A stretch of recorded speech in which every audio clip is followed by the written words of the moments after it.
All right, welcome everyone. We're going to go ahead and get started, let folks take their seats. There is overflow in the balcony, so if you don't have a seat or if you want a slightly better view, you can hop up to the balcony. My name is E.R. Anderson. I'm the executive director of Charis Circle. Charis Circle is the nonprofit programming arm of Charis Books. And Charis Books is the nation's oldest independent feminist bookstore. We host over 270 events a year, and a number of them we host here in partnership with the Auburn Avenue Research Library. We are so excited and honored to be hosting this particular event. When we booked this event, and I started telling people that Rakim was coming, people were like, Rakim? And I was like, yeah. And they were like, you're lying. And I was like, no, for real, Rakim. And they were like, nah, you're lying. And then some people almost looked like they were going to faint. And there's a reason for that. The blurb on the book puts it really well. It says, one could look at hip-hop as having two eras, before Rakim and after Rakim. His arrival on the scene added layers, complexity, depth, musicality, and soul to rap. He discovered a new path for MCs. He changed the way MCs rhyme more than anyone ever has. He was calm on the mic, and he was complicated with his rhyme patterns. He used multisyllabic rhymes and internal rhymes, and he was undeniably brilliant. He could tell a story about a man down on his luck, going out to look for a job, and turn it into an epic tale and an unforgettable rhyme. Rakim is not just a great storyteller, he is one of the greatest writers in modern America, period. When we thought about who should be here with Rakim tonight and what kind of conversation we wanted to help shape, there was only one person that we really wanted on this stage with him, and that person is Regina Bradley. Regina is a writer and researcher of African-American life and culture with an emphasis on the American South. She's an alumna of the Nasir Jones Hip Hop Fellowship at Harvard University. And she's an assistant professor of English and African Diaspora Studies at Kennesaw State University. Most importantly to many of us in this room, she is the co-host of the bomb-ass podcast, Bottom of the Map. So if you've not listened to that, check that out. It's an amazing podcast. It's a passionate exploration of Southern hip-hop culture and its impact on the world. So we had to represent the South and Southern hip-hop while hosting Rakim in Atlanta. It is always a real pleasure to be in this historic space of the Auburn Avenue Research Library. We are very honored to be here with y'all tonight. Please welcome Rakim and Regina Bradley.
Check one, there we go. Peace and love, everybody. All right. I'm trying not to be nervous because the God MC is right here in the A. Thank you very much. So first thing that I saw when Rakim came in the back with me, I was trying to study because professor, and I was like, bruh, it's really from New York. He got the Timbs on. The Timbs is probably any kind of, you don't even have to ask him, be like, oh yeah, that's New York right there. All seasons, word up. Summertime, all year round, word up. Okay, so welcome to Atlanta. Thank you very much. Hopefully we've been treating you right with the Southern Oh, hospitality. no doubt. I always enjoy ATL. All that good stuff. Yes, So, sweat the technique. First you told us don't sweat the technique. Now you're telling us to sweat the technique. Well, I was telling the rappers, don't sweat the technique. I want y'all to check the technique. Word up. Clearly, I did check the technique. All these little stickies in here. Nice. This book, my God, I'm still processing. But one of the things I wanted to start with is actually, I guess on page 5, and I'm not expecting no page numbers, nothing like that, but you said to guide artists and non-creatives alike through these revelations, I've channeled my reflections into 5 pillars of creativity: purpose, inspiration, spirituality, consciousness, and energy. So are those similar to the 5 pillars of hip hop that we're kind of taught to learn? Where do those come from? Just some of the things that's important for a good artist, for a good song, you know what I mean? And some of the things I base my journeys in music, you know, on, you know. I incorporate all of that, you know, to just make sure that my music has substance, you know what I mean? I try to speak through the people's eyes where, you know, we on the same page, you know what I mean? So I try to incorporate what I feel we all deal with and go through in life. So did you write the book in that order? Or like how did you organize? Let me ask that. Well, the book took a while. We went through a lot of just me telling my life story and you know, hours and hours of just what we thought would be important to the book. And of course we shaved it down and made changes along the way. One thing about the book is, you know, I tell people all the time, I never wanted to do a book because I never thought I was you know, important enough or interesting enough is the right word. Sir. You know what I mean? So it was one of the things, you know, my manager, you know, people around used to always say, yo, you should do a book. And I used to always like, I don't think, you know what I mean? You know, people might ask, Rob, you know, what's some of the things that, you know, make you happy, or what's some of the, you know, fun things you do? And I'll tell them, chill at the house, you know what I mean? Or chill at the crib, you know, play a little music.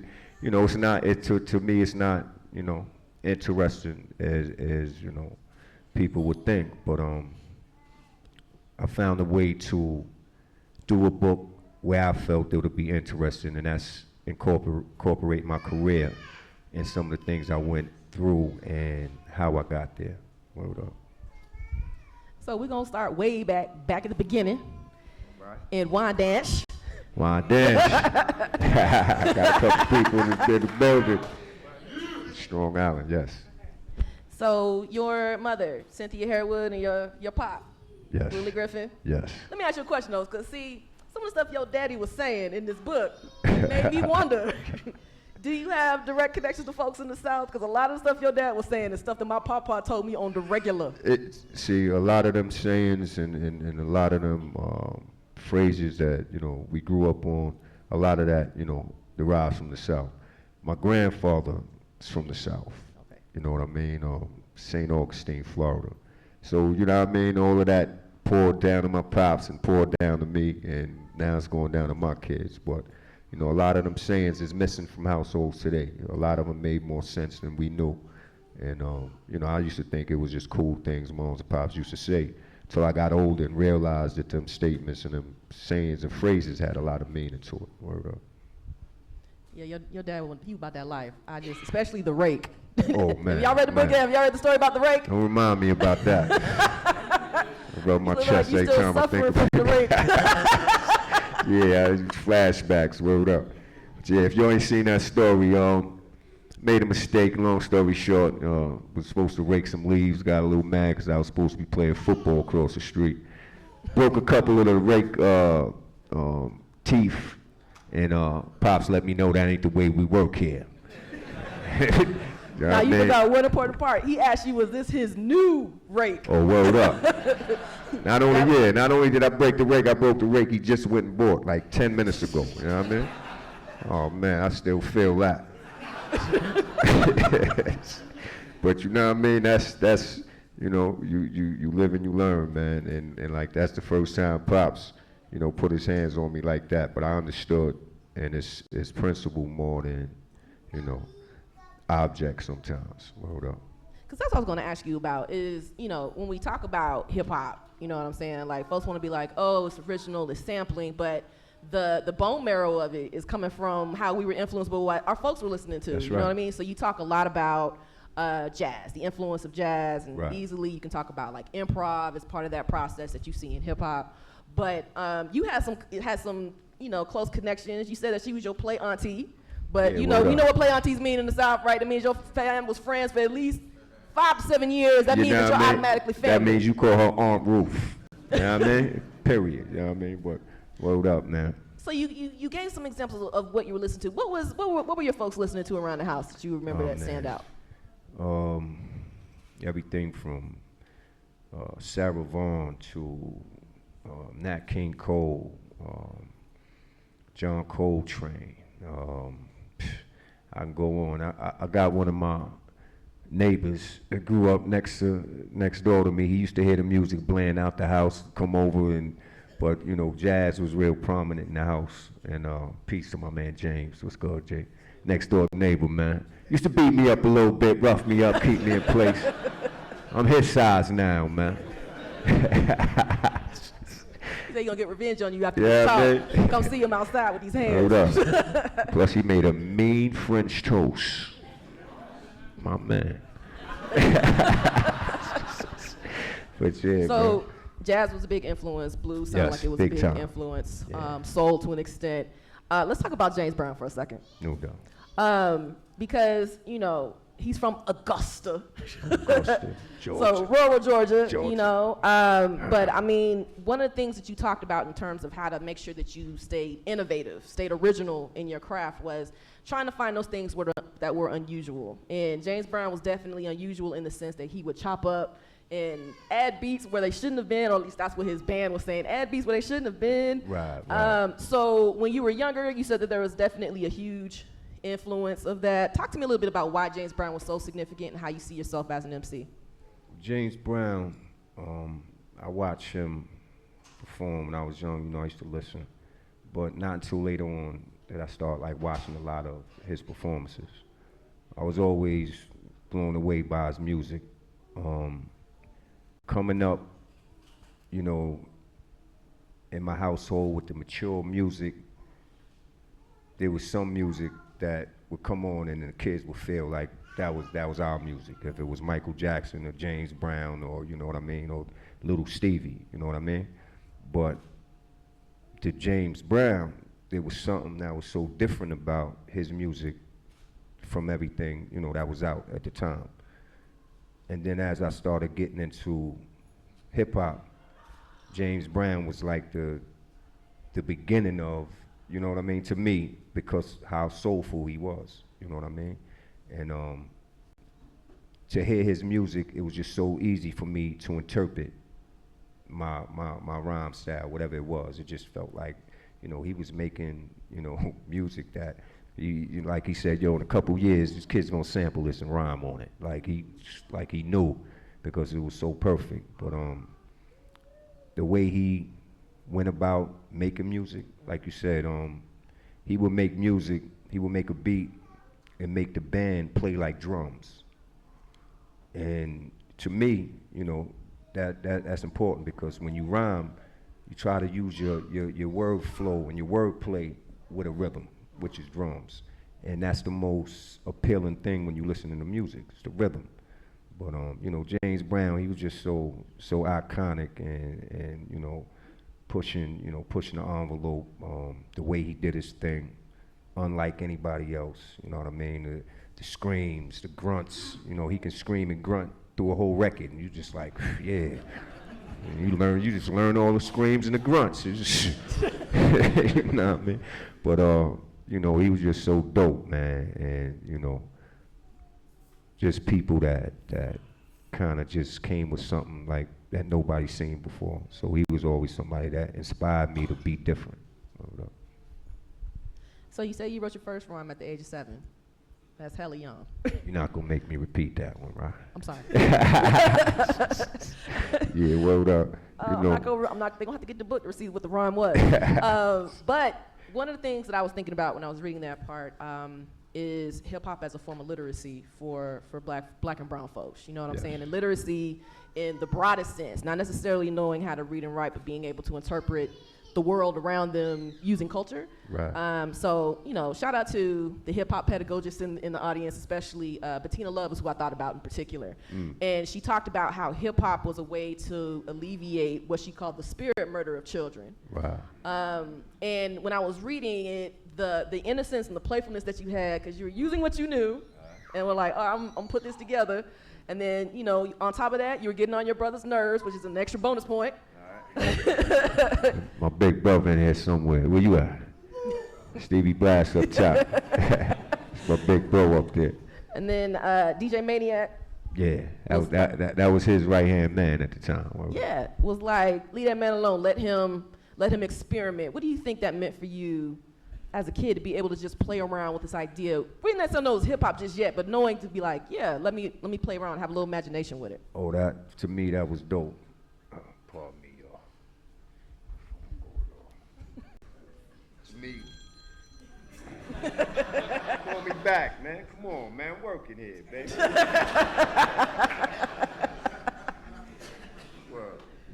But yeah, like to me, that was like confirmation, like, because if I didn't know what I was doing, they would have. All right, butt down. If I didn't know what I was doing, they would have came and snatched me off, as soon as they came in. But I kind of, knew what I was doing a little bit, and was juggling the beat back and forth. Was doing what they was just doing before they left, so they couldn't, believe how I was.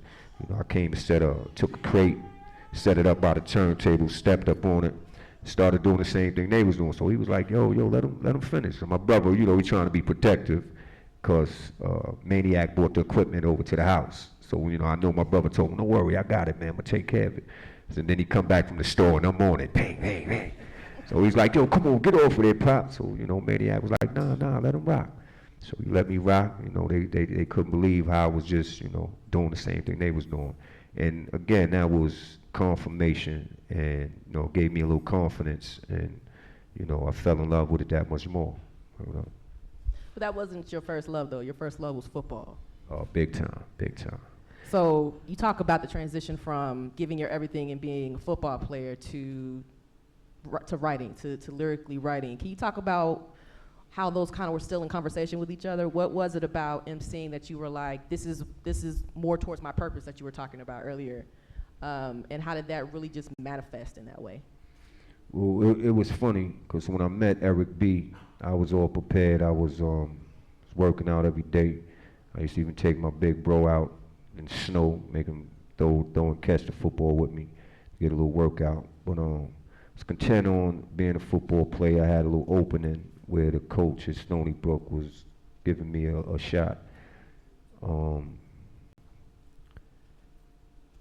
Made a tape, so when I went to college, if MCs start beefing, I could just put the tape in, relax. I ain't even got a rhyme, you know what I mean? Just sit back. But that's the tape I wound up playing for Eric B.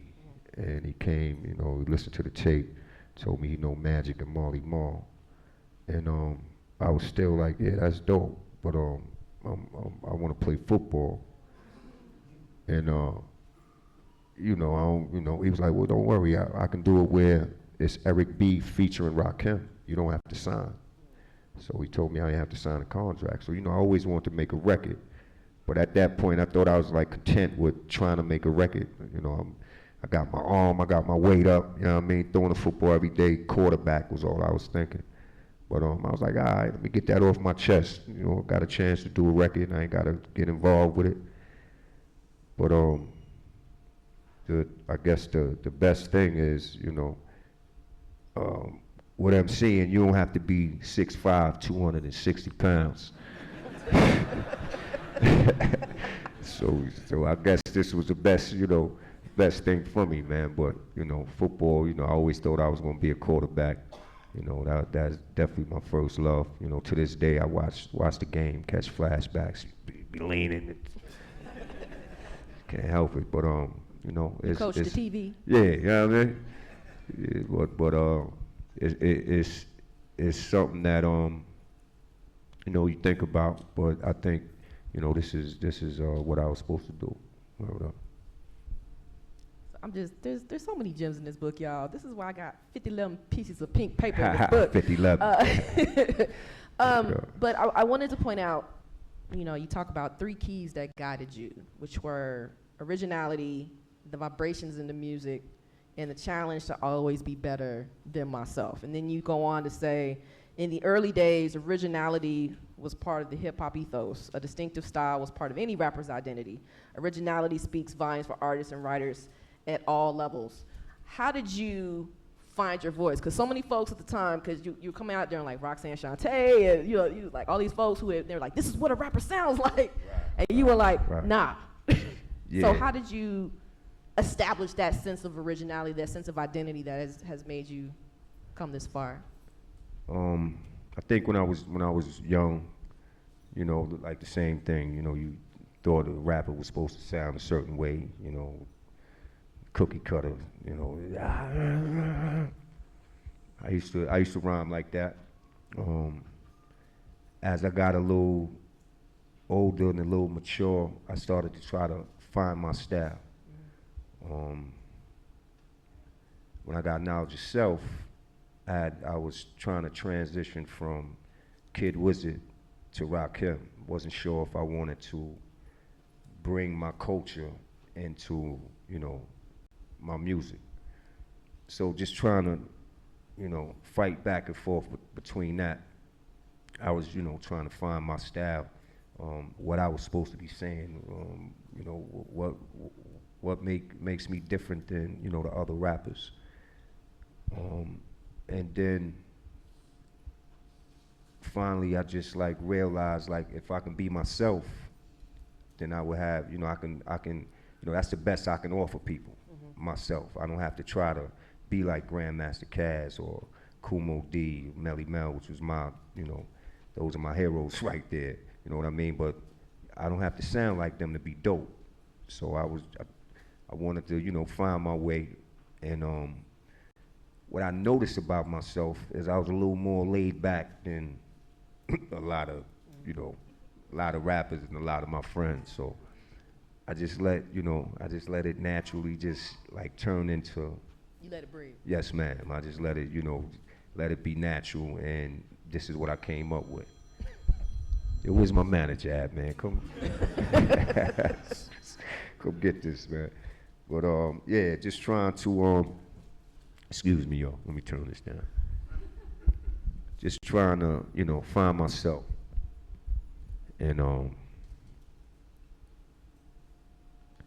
make sure I was being me. Word up. I see somebody else I grew up with, Tafisha Brown in the back, and how you doing, love? And like people I went to school with and people around, they kind of seen the transition. You know, they seen, you know the young Kid was it kind of transition in the Rakim, and yeah, man, it was just like I said, just trying to be myself and trying to find my style. And I felt the best way to show that, or the best way to express me, was be me. So one of the things, I guess, as a Southern hip hop scholar that I want to throw hands with on a daily basis with people is, is when we talk about the origins of hip hop, in a lot of folks' mind, they feel like hip hop from New York sounds the same across the board. But something that you did that I thought was extremely, well, it's just dope, but it was also real brilliant, was you gave us like a roadmap about how you can map out where different people came from to show and prove that New York had a diverse sound. Right. You were like, the range of major hip hop artists that Long Island produced reflected the geographical and class diversity of blacks in the mid to late 1980s. It also reflected the diversity of hip hop, which had not yet become so heavily melded to the gangster persona, which we'll get to in a little bit. You could still be perceived as middle class, working class, or college bound, or college educated doing hip hop during that transitional period. The hyper policing culture alongside the crack cocaine explosion that produced the prison boom was just hitting its stride. Likewise, hip hop was still erroneously defined by mainstream media outlets as strictly New York City phenomenon, despite the emergence of groups like the Ghetto Boys from Houston, which I said, hallelujah.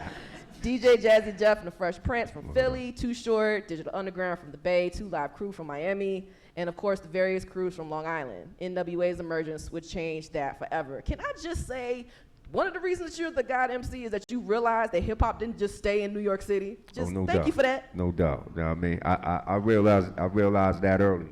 That's when I said it ain't where you from, it's where you at.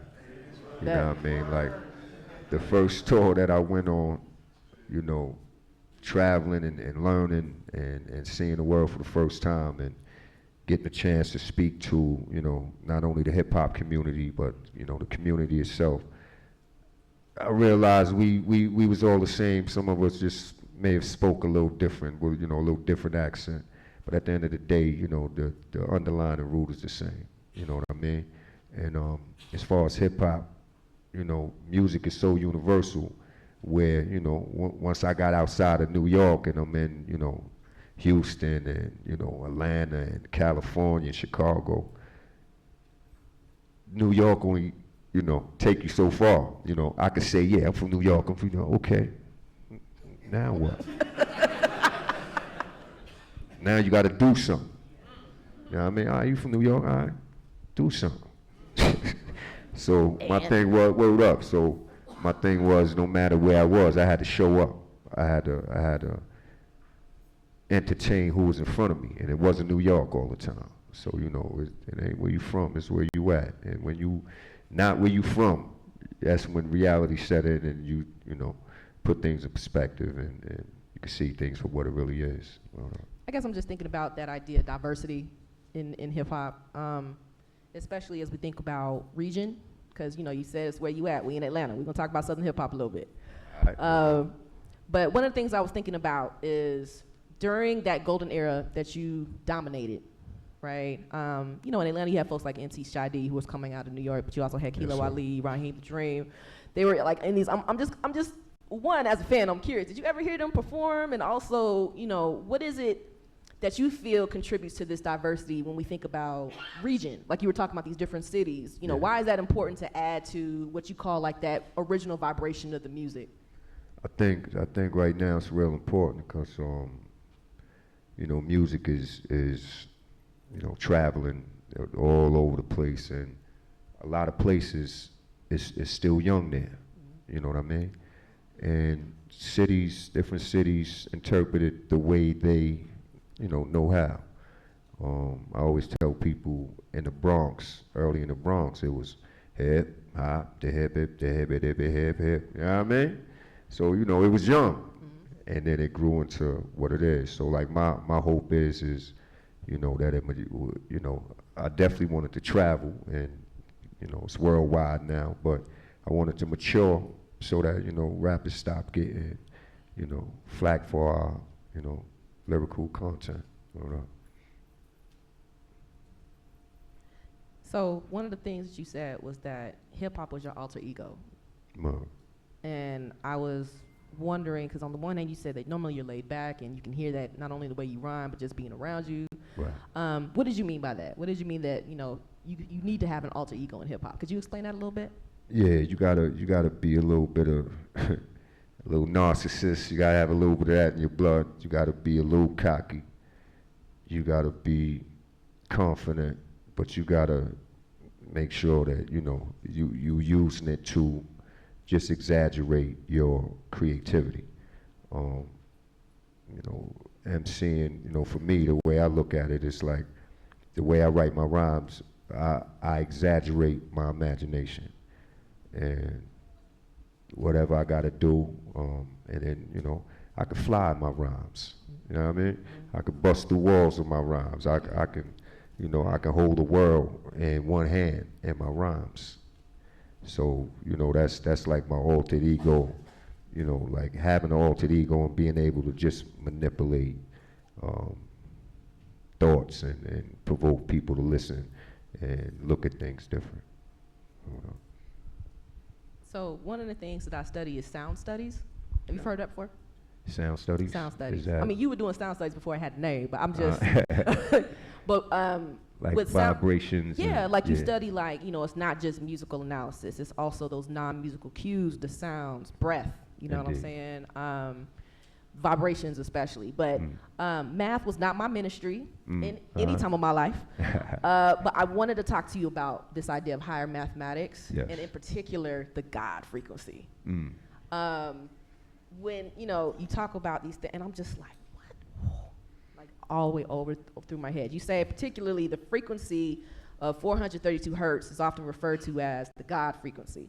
Prior to an international board of standards arbitrarily setting the standard A note at 440 hertz in 1940, it was the nexus frequency used in classical compositions by Verdi and many others.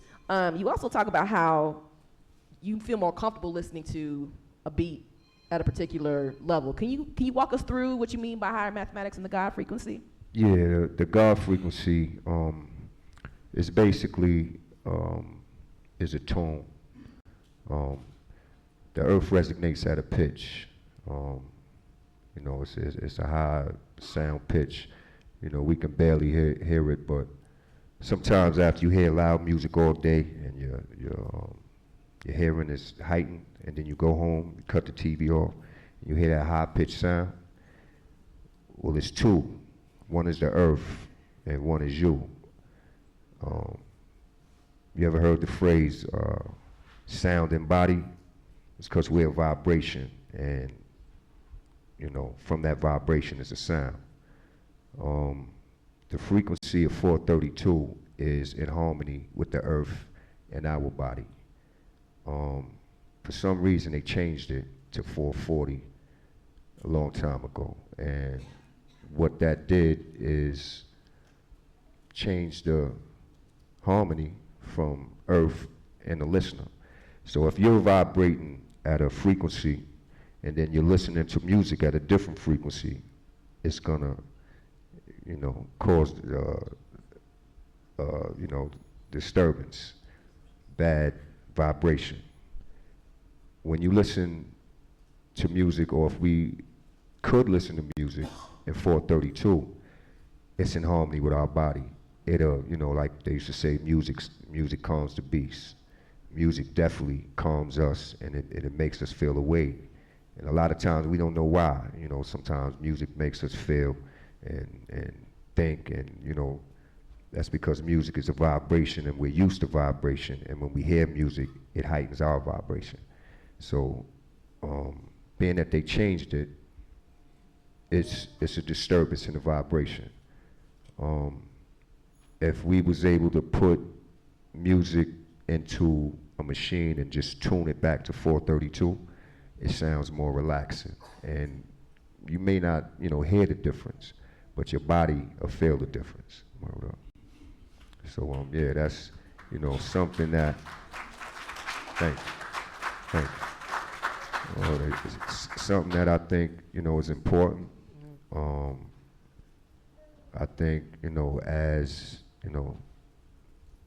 information is put out there, and once we realize it and understand that there's a significance with it, I think we should try to fight to get it tuned back to 432 and see what it do. And y'all can research that and check it out, and there's a lot of underlying reasons why they tuned it to 440. And a lot of it don't agree with us. So, you get some time, research that, don't take it on face value, but I think it's real important to, to what we're doing and how we listen to music. I also think it's important as Black folks, right? In ways that we were physically and culturally silent. Sound was a way for us to stay legible to one another. You know what I'm saying? Yes. I think in particular about, you know, folks think about hip hop that go to New York, but folks can trace it all the way back to African roots with a griot and drum solos and drum conversations. You're having whole conversations through drums, like, what you doing over there? Chilling.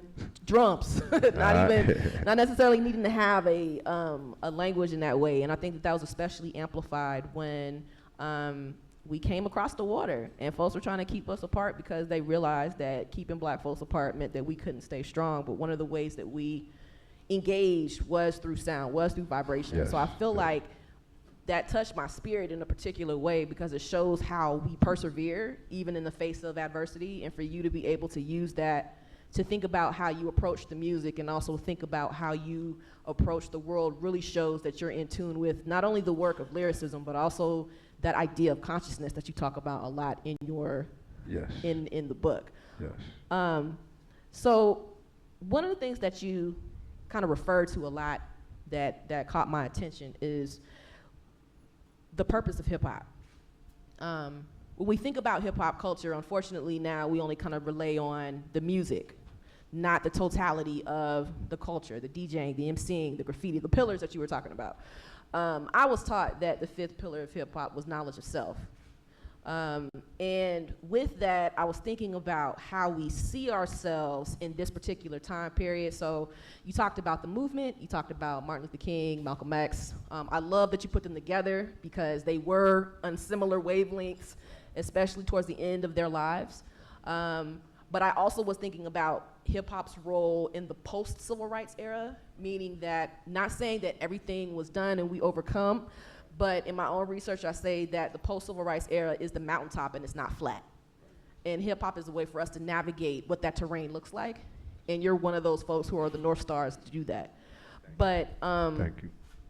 Can you talk to me about what it was about a Martin Luther King, a Malcolm X, this idea of protest? Right. Because to an extent, your rhymes are protest. It's not necessarily just for whack MCs, which is unfortunate, but also just really establishing a space for you to think about yourself as a Black man in a society that was trying to consistently push you to the margins. Can you talk a little bit about what protest means to your music? I think a lot. You know, once you're aware of what's going on around you, I always tried to make a change in my music, and I think it was because of people like Martin Luther King and Malcolm X, John F. Kennedy, people that sacrificed greatly, you know, for us. Coming up when I was young, I used to look at these people like, you know, being a little kid, like, damn, he ain't scared of nothing, man. You know what I mean? And that's what it is, to be able to stand up for what you believe in when people, do you physical harm for just standing up for what you believe in. So I looked at these people like, you know, and then I used to wonder, like, what cloth was they cut from to be able to do that, knowing that the consequences could be, you know, death. And Martin Luther King said it. He said, "My eyes have seen the becoming of the Lord." You know, he knew he was, you know, he gonna meet his fate. Malcolm X said it. You know, he knew, you know, they was coming for him. When they came for him, he stared at them, didn't move. Like, you know, they knew what their destiny was, but they was comfortable with that. And that's what blew me away about these brothers. They did something, you know, sacrifice their life for the cause. I never thought that I would, you know, I'm nowhere in that level, you know what I mean? But I sacrificed my career to try to bring conscious. So I find myself in the somewhat same predicament, like, you know what I mean? Like going left to do what you feel is right. You know what I mean? So it's like, you know, it's funny, like how I was attracted to their movement. I guess it was preparing me for, you know, my journey, you know what I mean? Because when, you know, the time came, it just seemed like I knew what I was supposed to do. I knew, and I was 18, I was 17, 18. You know what I mean? It's barely out of school, but for some reason I just felt like this is what you're supposed to be doing, and this is how you're supposed to do it. So like you know, I point at people like that helped me kind of be confident in what I was doing. I don't know. So I want to stay kind of in this conversation a little bit. You reference 1992 with, you know, the Rodney King violence and the LA race riots that come into play. That was in conversation with the rise of gangster rap from the late 1980s. You said NWA completely changed the game because that shifted the frequency, if you will, of what folks expected hip hop to do. One of the parts you were like, everybody can't be a kingpin and still in the game, and right?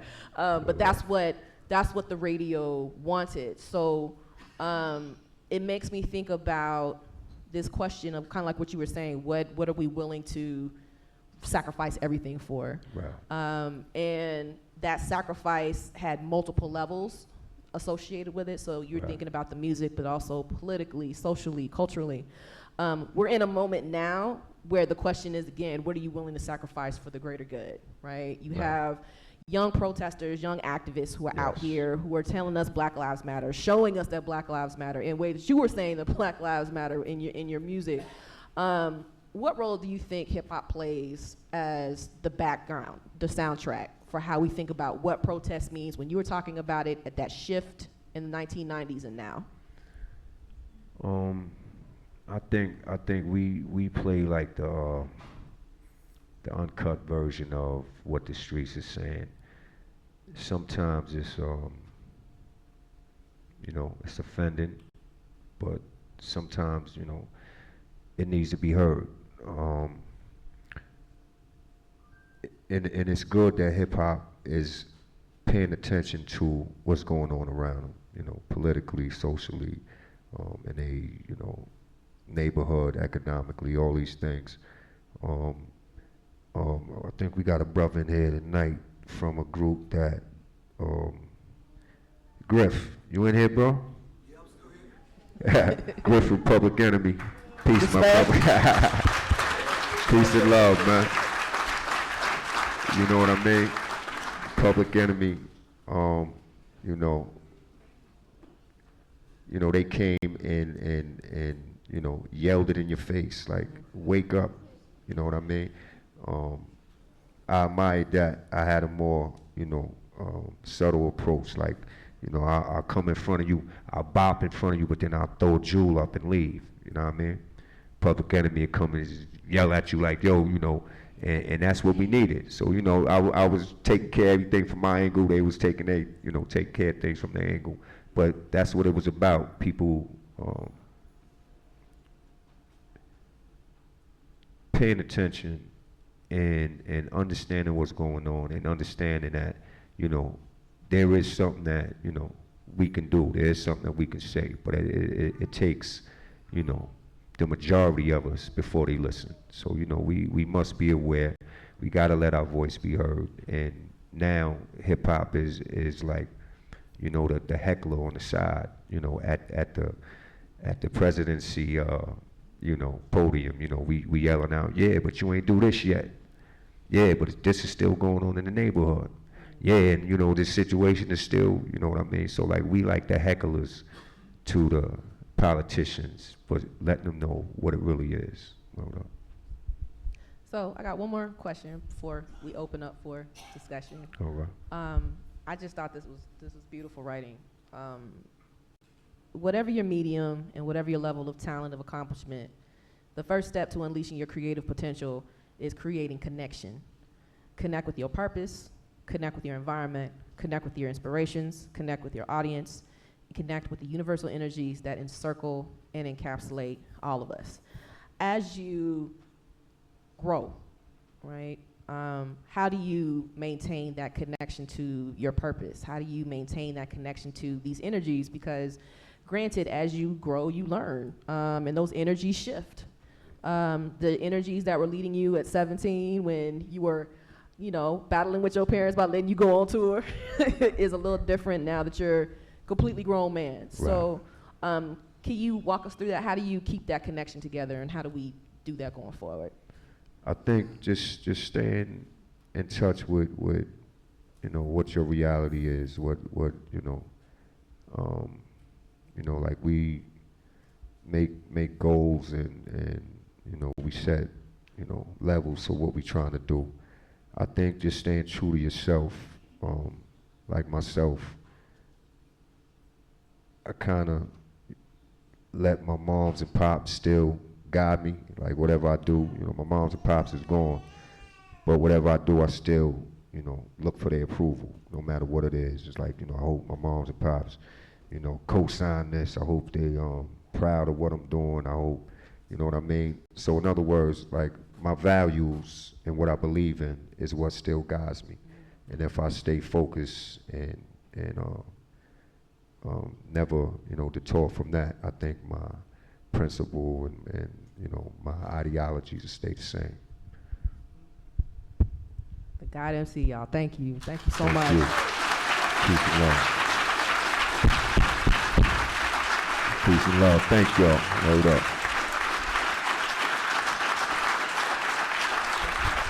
Thank you too. Word up.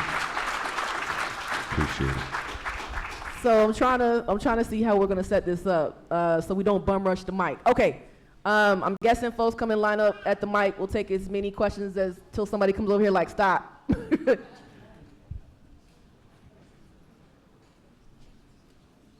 Greetings. Peace and love, my bro. If I can. Yes, no doubt. I like gifts, G. Oh, dope. 5? Okay. Ha, dope. That's a statement. I'm gonna rock this. Definitely. Firm. How you doing? Furman. How you doing, sir? How you doing?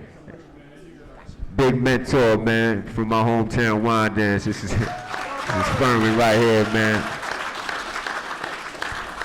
I hate to do this to From y'all. day one, this brother right here used to go out his way to look out for the kids in the neighborhood, man. He used to go down to the town center and make sure that they had outlets for the kids. He used to teach karate in the park just to give kids discipline. Like this is a brother, like, man, since I remember, like, when learning, like, you had to be a certain way, like follow certain parameters. I remember that brother right there, and I always respected him and looked it up to. Hey, Furman, I love you, bro. Peace and love. I'm so sorry, y'all. Please don't jump me afterwards. Wine Dance Day? Yeah, tell them about that. Yeah, see, he's passionate about what it, you know what I mean? Yeah, Wine Dance Day, man, it was our town day where we celebrated. Everybody came out to the park. We had food, we had music. The kids come out, like, it was a beautiful day. But brothers like that made sure that it went on. That's right. All right. Hey, Joe Horton is in the building too. Peace and love, bro. But yeah, these brothers here, man, made sure that Wine Dance Day continued every year. They tried to shut it down, from time to time. They made sure that, not only that we had some place to celebrate, but it was functional. It was food out there. It was entertainment in the morning. It was a parade in the morning. It was a real event, not just something that you take light. My man, my people's right here let you know. Wine Dance Day, no matter where you move to, you go back to Wine Dance for that. Word up. Hold Peace on, and real love. quick. Wow. So the folks in line, please don't jump me after this event, but we only have time for 5 questions. Uh-oh. I'm so sorry. I'm so sorry. Unless y'all can ask questions that got one-word answers. So. Yes. No. No. Maybe. Yes. No. So for the folks, for the 5 lucky folks, please make sure